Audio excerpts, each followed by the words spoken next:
वालेकुम नाज़रीन, आज हम पाकिस्तान अफेयर का जो टॉपिक करने लगे हैं वो है arrival of British in India. ये टॉपिक पाकिस्तान अफेयर से ज़्यादा इंडो पाक हिस्ट्री के लिए ज़्यादा इम्पोर्टेंट है और ये उन लोगों के लिए बड़ा इम्पोर्टेंट है जो वन पेपर की तैयारी कर रहे हैं और पाकिस्तान अफेयर पाकिस्तान स्टडीज़ वाला पोर्शन तैयार करने में बड़ी हेल्प उनको मिलेगी। बहुत से एमसीक्यूज़ उनके यहाँ से कवर हो जाएंगे।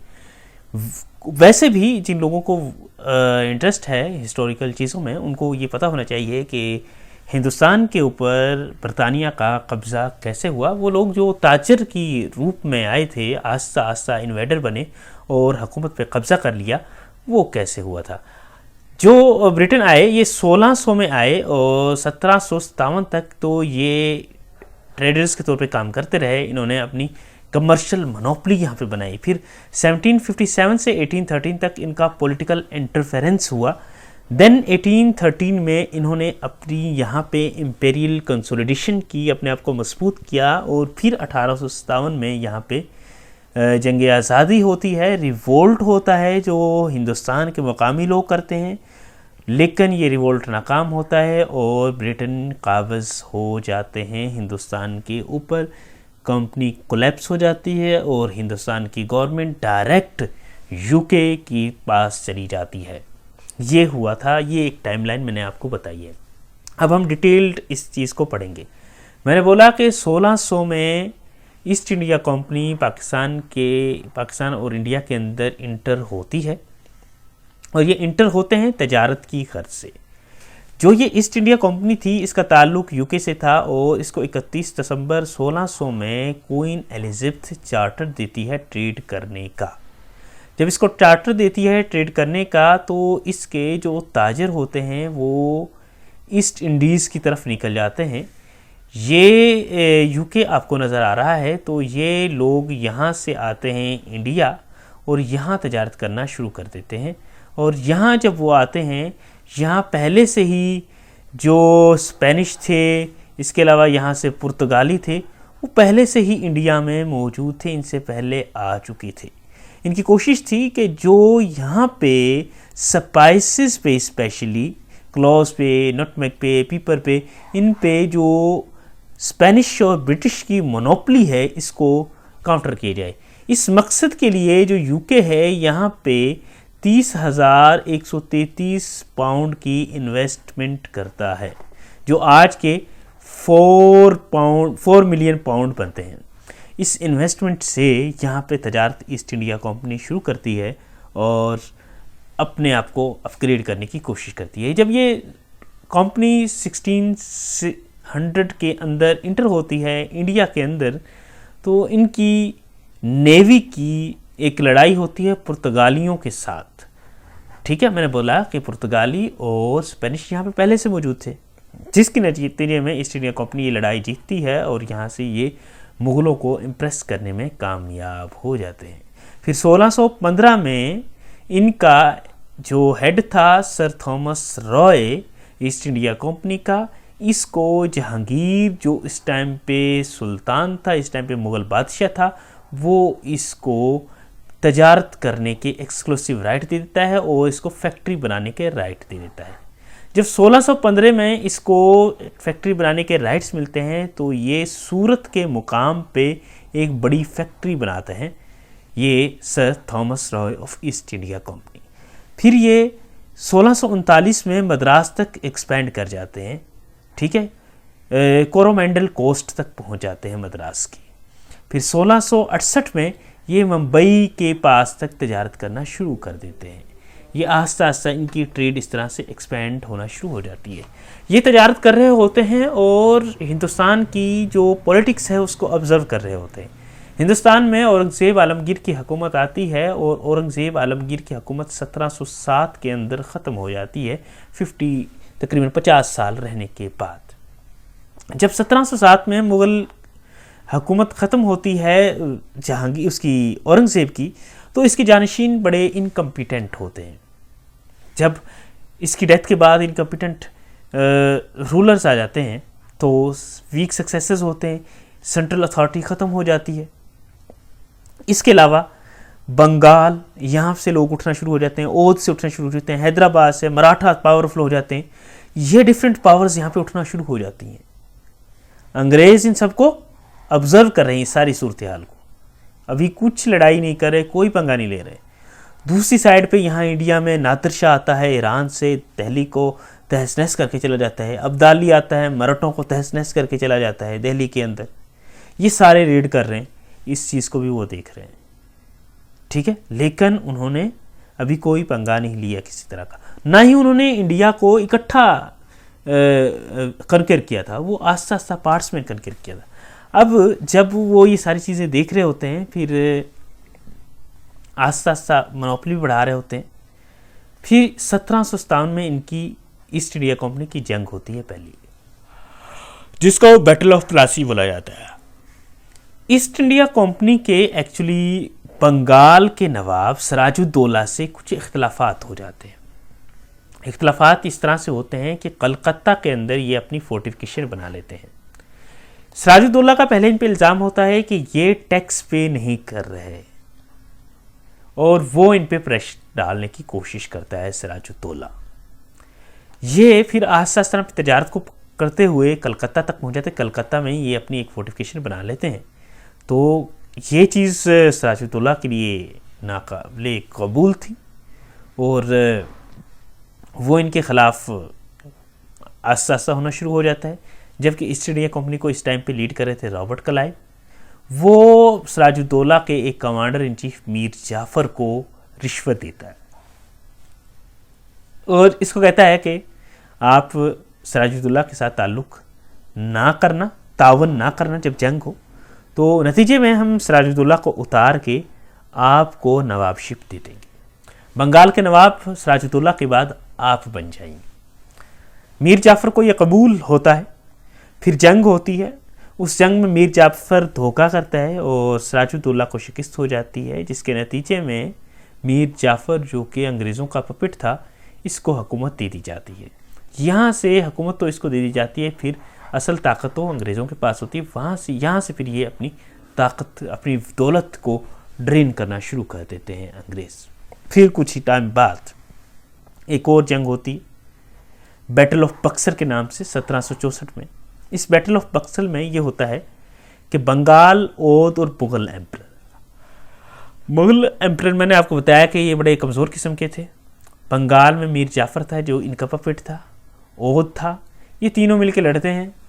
नतीजन तीनों हार जाते हैं और बैटल ऑफ बक्सर हार जाते हैं, और जो ब्रिटिश हैं इनकी सुपीरियरिटी मज़ीद बढ़ जाती है। अब नतीजतन ये होता है कि वो नवाबियत तो इनके पास ही रहने देते हैं, लेकिन जो टैक्स कलेक्ट करने की जिम्मेदारी है वो ईस्ट इंडिया कंपनी ले लेती है। टैक्स से तो असल पैसा आना है, लोगों को संभालना, चीज़ों को संभालना, ये सब जिम्मेदारी किसकी है? ये नवाबों की जिम्मेदारी है, जिनके पास जिम्मेदारियां तो हैं लेकिन पावर नहीं है। जबकि ईस्ट इंडिया कंपनी के पास पावर है लेकिन कोई जिम्मेदारी नहीं संभाली, बड़े टैक्स से हुकूमत कर रहे हैं। ये आपको नज़र आ रहा होगा। नवाब जैसा कि यहाँ पे आपको एक हुक्का लिए नज़र आ रहा है, ये डिफरेंट किस्म के सारा दिन डांस ETC देख रहे होते हैं, जबकि पैसा कलेक्ट करने के चक्कर में अंग्रेज़ लगे होते हैं। फिर मज़ीद 1793 आ जाता है, 1793 आ जाता है। अब ये इंडियन एग्रीकल्चर जो है उसको फाइनेंस करना शुरू करते हैं, और वहाँ से रिलायबल इनकम ये बनाते हैं। ज़मींदार जो यहाँ के होते हैं इन इलाकों में जहाँ पे इनका कंट्रोल होता है, रेवेन्यू जहाँ जिनका इनके पास कंट्रोल में होता है, उनकी ज़मीनों के ये ऑनर बनते हैं, और ब्रिटिश के लॉयल बनाते हैं ज़मींदारों को कि भाई आप ब्रिटिश के साथ लॉयल हो जाओ तो आपको टैक्स में छूट होगी, ETC सब कुछ जो भी होता है। फिर आस्ता आस्ता जो वहाँ पे किसान होते हैं उनको किसानों से, मालकों से उनको ठेकेदारों में तब्दील कर दिया जाता है, उनकी ज़मीनों से उनसे बयाना लिया जाता है, लगान लिया जाता है। आस्ता आस्ता इस तरह ये अपना इन्फ्लुएंस बढ़ाते रहते हैं। 1793 में फिर ये जुडिशल रिफॉर्म्स लेके आते हैं अपने कब्ज़े किए हुए इलाकों में। इंग्लिश कॉमन लॉ यहाँ पे इंट्रोड्यूस करवाते हैं, यहाँ पे सिविल सर्विसेज इंट्रोड्यूस करवाते हैं कि इन सिविल सर्विसेज के अंदर, सिविल सर्वेंट्स के अंदर सिर्फ और सिर्फ यूरोपियन ही रिक्रूट हो सकते हैं। फिर 1798 से 1805 के दौरान ये आस्ता आस्ता हैदराबाद की जो रियासत है उस पर इन्फ्लुएंस बढ़ाना शुरू कर देते हैं और बगैर लड़े इसको भी अपने काबू में कर लेते हैं। जो स्टेट होती है ये ब्रिटिश ट्रूप्स को पे कर रही होती है और इनको इजाज़त नहीं होती स्टेट को कि वो किसी भी और फॉरेन कंट्री के साथ कोई रिलेशन बनाए without the permission of British. और इसके अलावा ब्रिटिश कोर्ट के अंदर ब्रिटिश रेजिडेंट्स मौजूद होते हैं, कोई और यूरोपियन यहाँ पे एम्प्लॉयमेंट नहीं कर सकता। इस तरह से ये सारे हैदराबाद स्टेट को भी इस तरह से कंट्रोल कर लेते हैं। फिर एक और एक्सपेंशन का टूल इस्तेमाल करते हैं, ये जिसको डॉक्ट्राइन ऑफ लैप्स बोलते हैं। 1848 में ये लागू किया जाता है। लागू करने वाला जो बंदा है वो है लॉर्ड डलहौसी।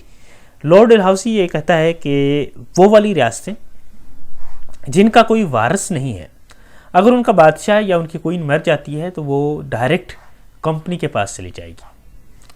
एक कोई भी रियासत है, उसका बादशाह है या उसकी क्वीन है, वो मर जाती है, उसकी औलाद नहीं है, तो औलाद नहीं है तो वो सिर्फ कंपनी की मलकियत है वो रियासत। इस तरह उन्होंने 1848 में इसको कब्जे में किया, झांसी को कब्जे में किया, झांसी की रियासत को। फिर नागपुर की रियासत को 1854 में 80,000 मुरबा किलोमीटर की एक रियासत थी। इस तरह से इनका इन्फ्लुएंस देखें ये सारा बढ़ता गया। जो रेड कलर में आपको नज़र आ रहा है ये सारा ब्रिटेन इस तरह फैलते गए इस टूल के थ्रू। फिर 1856 में जो ओध की रियासत थी उसको ये कंट्रोल में करते हैं कि जो उन बहाना लगा कहते हैं कि जो नवाब वाजिद अली शाह है ना यहाँ का, ये गवर्नेंस ठीक नहीं कर रहा। और क्योंकि मैंने आपको पीछे बताया कि ये ओध वैसे भी पेंशनर था उसका, ईस्ट इंडिया कंपनी का, जो इसने बैटल ऑफ बक्सर लड़ी थी उसमें हारे थे तब से।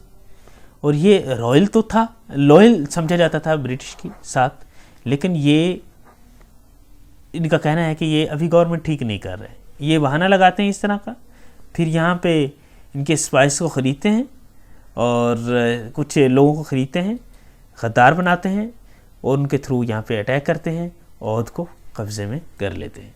इस तरह से 1856 आ चुका है। फिर ब्रिटिश फैल चुके हैं, वो यहाँ पे रेलवेज़ बनाते हैं। 1853 में यहाँ पे रेलवेज़ इंट्रोड्यूस करवाई जाती है। अब इस रेलवे से फ़ायदा ये होता है कि वो यहाँ से ख़ाम माल निकालते हैं और इस ख़ाम माल को वो लेके जाते हैं रेलवे के थ्रू समुद्री रास्ते के पास और यहाँ से वापस इसको लेके ब्रिटिश चले जाते हैं। इस ख़ाम माल से फिर नई प्रोडक्ट्स तैयार करते हैं, उन प्रोडक्ट्स को वापस इंडिया लेके आते हैं और इंडिया के लोगों को ही सेल करते हैं। उन्हीं के ख़ाम माल से चीज़ें बना के उन्हीं को ही सेल कर रहे हैं। अब ये जो ट्रेड का सिलसिला था वन वे हो चुका था। अब ब्रिटेन ही इसको कंट्रोल करते थे, ईस्ट इंडिया कंपनी इसको कंट्रोल कर रही थी मोस्टली। और जो ट्रेडिशनल हैंडीक्राफ्ट के जो लोगों के रोज़गार के तरीक़ेकार थे उनको इन्होंने डिस्ट्रॉय कर दिया था। सोशल रिफॉर्म्स को क्या देखा जाए तो सत्ती की रस्म हिंदुओं की होती थी, जिसमें एक अगर जो हस्बैंड मर जाए तो वाइफ को उसके साथ ही जला दिया जाता था। इसको उन्होंने ख़त्म किया। बेवाओं की शादियाँ नहीं की जाती थी दोबारा, इन्होंने बेवाओं की दूसरी शादी की इजाज़त इन्होंने अंग्रेज़ों ने दी। ठीक है, जो इसको लोगों ने समझा, हिंदुओं ने समझा कि ये तो उनके रिलीजन के लिए थ्रेट है, वो अंग्रेज़ों के इसके नतीजे में ख़िलाफ़ हो रहे थे। अब आस्ता आस्ता बुक्स तो सारे ही लोगों के अंदर भर रहा था, नफ़रत थी अंग्रेज़ों के ख़िलाफ़, आस्ता आस्ता भड़क रहे थे। क्योंकि जो ईस्ट इंडिया कंपनी थी इसमें सिपाही जो थे ना, इनको भी लोकल्स को ही भर्ती किया जाता था। जो नवाबों के सिपाही थे वो ब्रिटिश सोल्जर्स की निस्बत जो मतलब कि जो लोकल सिपाही थे उनको तनख्वाहें भी ब्रिटिश ईस्ट इंडिया कंपनी कम देती थी, जबकि जो ब्रिटिश सोल्जर्स थे उनको तनख्वाहें ज़्यादा दी जाती थी।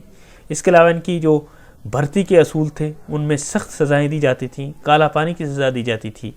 इनको मतलब एक सेक्लूजन में भेज दिया जाता था स्पेसिफिक जगह पे। इसके अलावा तो इसके नतीजे में लोग पहले ही बदजन थे, हो रहे थे इस तरह से। फिर एक बैरकपुर म्यूटिनी होती है, इसके नतीजे में लोग भड़क उठते हैं, एक तरह से फायर खोल देते हैं, हथियार डालने से इनकार कर देते हैं। जो सिपाही होते हैं, सिपाहियों की बात कर रहा हूँ, वो एक तरह से म्यूटिनी क्रिएट कर देते हैं, लेकिन इसको फिर कंट्रोल कर लिया जाता है और ये कोई बहुत बड़ी तबाही की वजह नहीं बनती। फिर क्या होता है कि कुछ और पॉलिटिकल रीजंस भी थी कि नाना साहब थी जो ये पेंशनर थे इनके अंग्रेज़ों के, वो इससे टाइटल्स ले लेते हैं। मुग़ल जो एम्परर था उसको भी ये डिसरिस्पेक्ट करते हैं जो हिंदुस्तान ये अंग्रेज़ होते हैं। इसके अलावा क्रिश्चियनिटी में लोगों को बड़ी स्पीडली ये कन्वर्ट करना शुरू कर देते हैं। लोग क्रिश्चियंस हो रहे हैं हिंदुओं से, मुसलमानों से, उनको अपनी तरफ अट्रैक्ट कर, मतलब अपने मज़हब में कन्वर्ट करना शुरू कर देते हैं। फिर इसके नतीजे में अचानक फिर एक स्पार्क मिलता है, जिसके नतीजे में स्पार्क इस बात से मिलता है कि जो सोल्जर्स थे वो हिंदू और मुस्लिम थे मोस्टली ईस्ट इंडिया कंपनी के। उनको पता चलता है कि जो यहाँ पे गोलियाँ बनाई जा रही हैं, कारतूस बनाए जा रहे हैं, इन कारतूस में गाय और सूअर की चर्बी है और इसको मुंह से खोलना पड़ेगा। और क्योंकि मुसलमानों के लिए जो सूअर था वो हराम था और हिंदुओं के लिए गाय जो थी पवित्र थी, वो उसको मुंह में डालने से दोनों ही ग्रेज करने लगे। इसके नतीजे में फिर यहाँ से म्यूटिनी स्टार्ट होती है। मंगल पांडे यहाँ पे होता है एक मंगल पांडे इस म्यूटिनी को स्टार्ट करता है और यहाँ से ये जो फिर म्यूटिनी है स्टार्ट होके पूरे हिंदुस्तान में फैल जाती है, पूरे हिंदुस्तान में फैलती है। और इसके नतीजे में, एक मिनट रुकिएगा,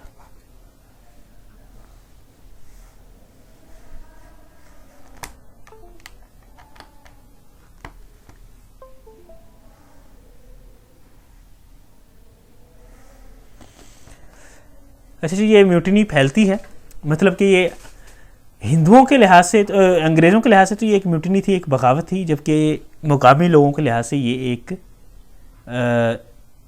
आज़ादी की जंग थी। मेरठ से स्टार्ट होती है और इसमें ये फिर डिफरेंट इलाकों तक फैलना शुरू हो जाती है। झांसी में स्टार्ट होती है, झांसी से लोग उठते हैं, लखनऊ से उठते हैं, कानपुर से उठते हैं, लेकिन ये यूनिफाइड नहीं थे लोग। दिल्ली में था मुग़ल बादशाह बहादुर शाह ज़फ़र, ये आखिरी बादशाह था। ये भी कोई ख़ास एक्शन नहीं ले पाता, वैसे बूढ़ा हो चुका था, जानशीन इसके प्रॉपर थे नहीं, तो इसके नतीजे में इसको जल्दी ही वो कब्ज़ा कर लेते हैं। लखनऊ में जो होता है कि बेगम हज़रत महल होती है, बेगम हज़रत महल को एक अंग्रेज़ कमांडर ऑटरम कंट्रोल कर लेता है, जबकि झांसी में ये रानी लक्ष्मीबाई होती है, इसको काफ़ी लड़ाई के बाद ह्यूज रोज कंट्रोल कर लेता है। कानपुर में नाना साहब वो तांतिया टोप होते हैं, इसको कैम्पबेल पकड़ लेता है। और दिल्ली में जो होता है बहादुर शाह ज़फ़र होता है, इसको निकोलसन कंट्रोल कर लेता है। यूँ ये होता है कि इनकी जो हुकूमत है ख़त्म हो जाती है। 1857 में जब हुकूमत ख़त्म होती है, अंग्रेज़ों की जो ईस्ट इंडिया कंपनी है वो कब्ज़ा कर लेती है, तो जो अथॉरिटी है वो direct east India company transfer कर देती है क्वीन को, जो उनकी ब्रिटेन में बैठती है। फिर यहाँ पे 1858 का गवर्नमेंट ऑफ इंडिया एक्ट आता है, जिसके तहत पूरे इंडिया के कानून को चलाया जाना था। इसके तहत कंपनी एक तो क्राउन को सब कुछ ट्रांसफ़र कर देती है, फिर यहाँ पे एक गवर्नर जनरल बन जाता है जिसको वायसराय बोला जाता है, और पहला गवर्नर जनरल यहाँ पे या वायसराय पहला लॉर्ड कैनिंग होता है। फिर क्वीन यहाँ पे ये ऐलान करती है कि अब कोई भी new annexation doctrine of lapse के थ्रू नहीं होगी। रिलीजन्स के अंदर जो हिंदुस्तान के अंदर वहाँ पे इंटरफेरेंस नहीं की जाएगी। और इस तरह से यहाँ पे जो हिंदुस्तान का मेडिवल इरा है उसका आखिर आता है, एंड आता है, और फिर मॉडर्न इंडिया नेशनलिज्म की पेनफुल स्टोरी स्टार्ट होती है। फिर 1857 से 1858 से ऑनवर्ड 1947 तक क्या कुछ होता रहा, पाकिस्तान कैसे बना, इसको हम डिटेल एक एक इवेंट को देखेंगे और यहाँ पे हम ज़्यादा डिटेल पढ़ेंगे। पीछे मैंने बस मुख्तसर समझाया आपको ताकि एक स्टोरी बिल्ड हो जाए, तो यहाँ हम ऑनवर्ड हम डिटेल पढ़ेंगे और आप जुड़े रहिएगा, इंशाल्लाह आपको फ़ायदा होगा। जज़ाकल्लाह। अगर कोई क्वेश्चन हो तो वो भी आप कमेंट सेक्शन में पूछ सकते हैं। जज़ाकल्लाह।